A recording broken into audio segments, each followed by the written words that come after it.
Em setembro de 1987, no centro da cidade brasileira de Goiânia, surgiu uma estranha luz azul.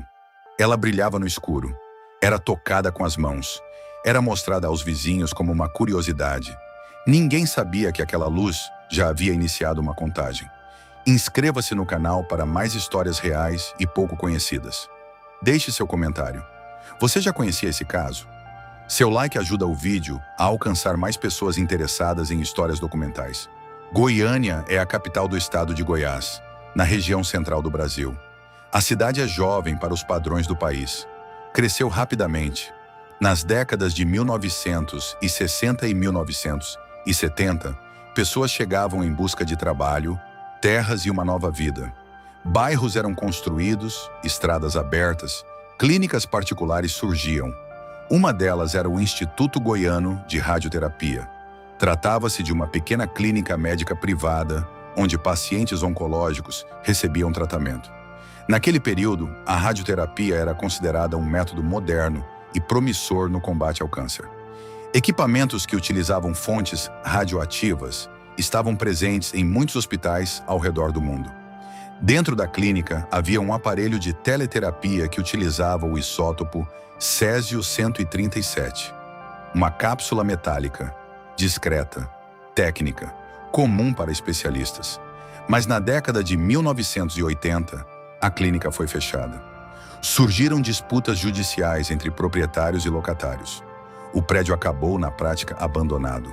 O equipamento permaneceu trancado no interior. Os processos se arrastavam. Documentos passavam de gabinete em gabinete. E em uma das salas, atrás de uma parede de concreto, continuava ali uma fonte de radiação. Segundo investigações posteriores, o aparelho não foi desmontado adequadamente. Ficou sem vigilância, sem sinalização de advertência, sem controle dos órgãos reguladores. Historiadores observam que não houve intenção criminosa, mas sim uma combinação de burocracia, descuido e falta de coordenação entre instituições. A cidade seguia sua rotina. Ninguém imaginava que, atrás das paredes descascadas de um prédio antigo, havia algo capaz de mudar o destino de centenas de pessoas. Em 13 de setembro de 1987, 2 homens, catadores de sucata, notaram o edifício abandonado da antiga clínica. Procuravam algo que pudesse ser vendido para reciclagem. Metal, fios, tubos, peças antigas. O prédio parecia vazio, janelas quebradas, portas parcialmente destruídas. No interior, poeira e restos de mobiliário médico. Os homens entraram. Em uma das salas encontraram um equipamento pesado, fixado a uma estrutura metálica.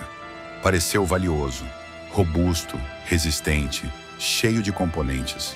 Segundo relatórios da investigação, eles não sabiam que tipo de aparelho era aquele. Não eram médicos. Não viram avisos de perigo. No exterior do equipamento não havia indicações compreensíveis para um leigo. O aparelho foi parcialmente desmontado. Com dificuldade, conseguiram retirá-lo. Transportaram-no em um carrinho de mão. Um dia comum, um achado comum. Mas dentro do equipamento havia uma cápsula contendo Césio-137, um isótopo radioativo utilizado na radioterapia médica. O Césio-137 emite radiação gama. É invisível, não tem cheiro, não emite sinais perceptíveis de alerta. Se a pessoa não souber o que procurar, os homens levaram o aparelho para casa e começaram a desmontá-lo para extrair o metal.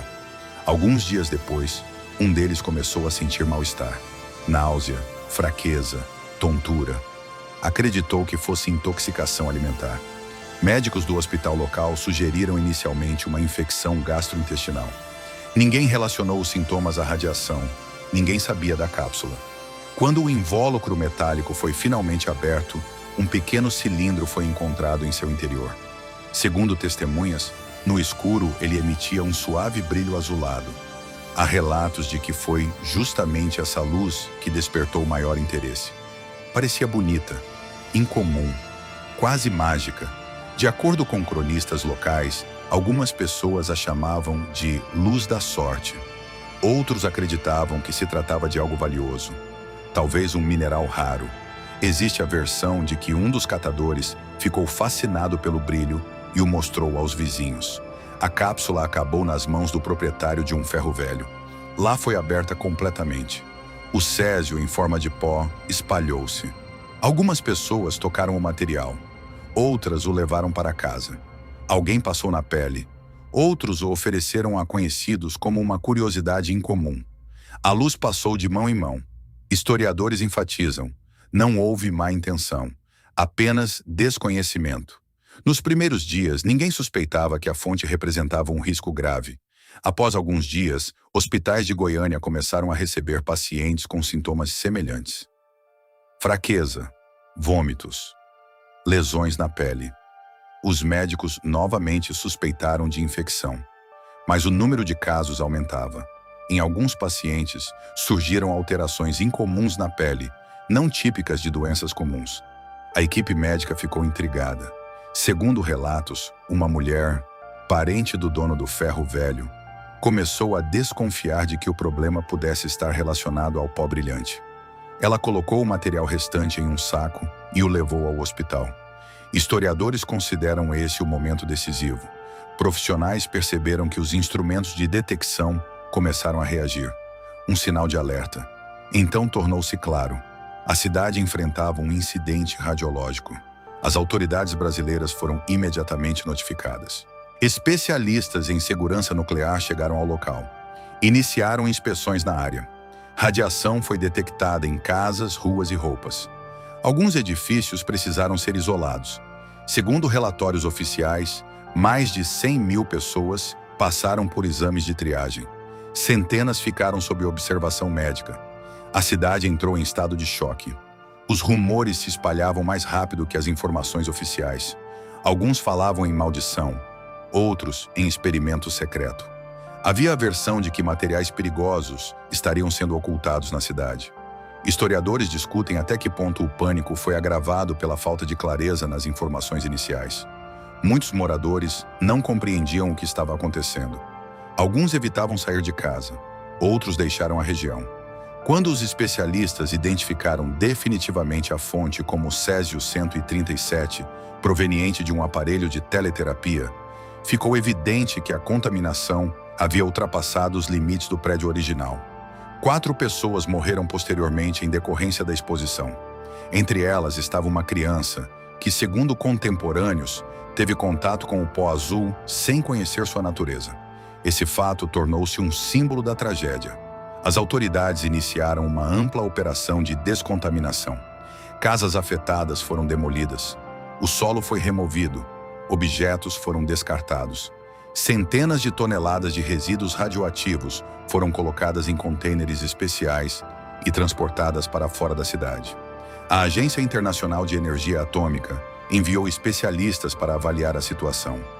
O incidente de Goiânia entrou para a história como um dos mais graves acidentes radiológicos não relacionados a usinas nucleares. E tudo isso por causa de um equipamento médico esquecido. Historiadores e especialistas em segurança nuclear analisam o caso como um exemplo de falha sistêmica.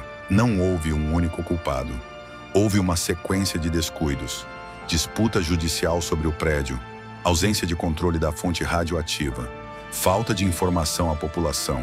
Alguns pesquisadores consideram que a tragédia marcou um ponto de virada na regulamentação do uso de materiais radioativos no Brasil. Após o incidente, as leis foram reforçadas, o controle foi ampliado, o sistema de registro de fontes radioativas foi revisado. Ainda assim, na memória popular, o episódio foi envolvido por lendas. Há relatos sobre uma maldição luminosa.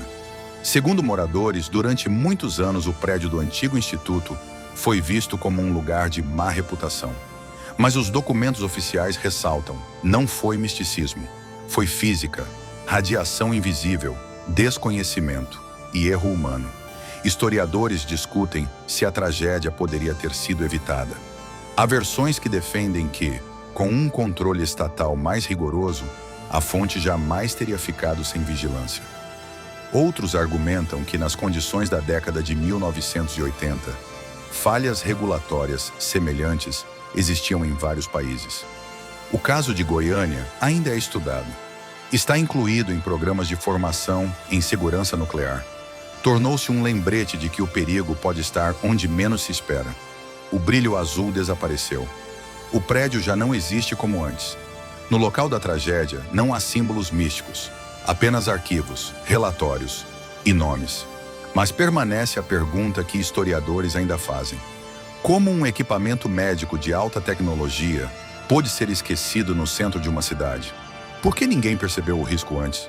E se naquele dia os dois homens tivessem passado direto, a cápsula teria permanecido ali para sempre,